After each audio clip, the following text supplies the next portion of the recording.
Hello students, তো আজি এই ভিডিওত আমি ডিসকাস কৰিম ক্লাস 9 আৰু ক্লাস 10 ৰ হিন্দী ইলেক্টিভ সাবজেক্টৰ সিলেবাস। তো ইতিয়ালে আমি বাকি মেইন সাবজেক্ট বিলাকৰ সিলেবাস দিলুৱে, অকল ইলেক্টিভ সাবজেক্টখন বাকি আছিল। তো আজি হিন্দী ইলেক্টিভ সাবজেক্টৰ সিলেবাস লৈ আহিছো। তো প্ৰথম আমি ডিসকাস কৰিম ক্লাস 9 ৰ সিলেবাসখন, তাৰ পিছত ক্লাস 10 খন। তো ফাৰ্ষ্টত আমাৰ ওচৰত 9 খন আছে সোৱা।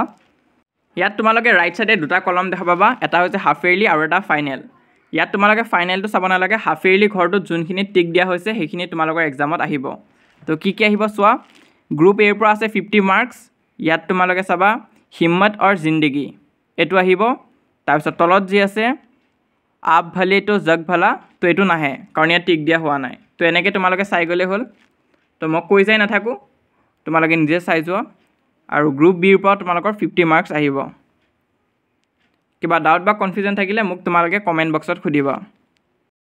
আৰু যদি স্পষ্টকৈ অহা নাই বা ধৰিব দিগদাৰ পাইছা তেনেহলে তোমালোকে সেটিং অপশনত যাবা আৰু কোৱালিটিটো বঢ়াই ল'বা যদি কিবা প্ৰবলেম পাইছা। তো এখন আছিল ক্লাস 9 ৰ হিন্দী সিলেবাস। তো এতিয়া আমি যাম ক্লাস 10 ৰ হিন্দী ইলেক্টিভ সাবজেক্টৰ সিলেবাস। তো এখন তোমালোকে চাব পাৰা ঠিক তেনেদৰে আছে। ৰাইট সাইডে সোৱা হাফ ইয়াৰলি আৰু ফাইনেলৰ কাৰণে দুটা বক্স আছে, তাত তোমালোকে হাফ ইয়াৰলি কলমটো চাই গ'লে হ'ল। তো ইয়াত যোনখিনি টিক দেখা পাবা সেইখিনি আহিব, যেনেকৈ 1 নম্বৰটো টিক দিয়া হৈ আছে, 2 নম্বৰ থকা চেপ্টাৰ গিটা টিক দিয়া হোৱা নাই।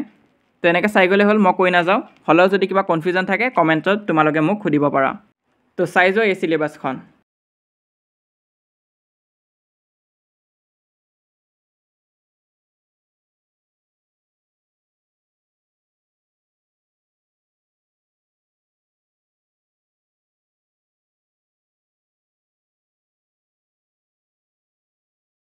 লগতে আৰু এটা ইম্পৰ্টেণ্ট কথা, তোমালোকৰ ভিতৰত যদি কোনোবা এতিয়ালৈ মেইন সাবজেক্টৰ সিলেবাসখিনি পোৱা নাই, ক্লাস 9 আৰু ক্লাস 10 দুটাৰে সিলেবাস আপলোড কৰা হৈছে। প্লেলিষ্ট দুটা তোমালোকে পিন কমেন্টত পাবা, তাত গৈ সিলেবাসখিনি চাব পাৰিবা তোমালোকে।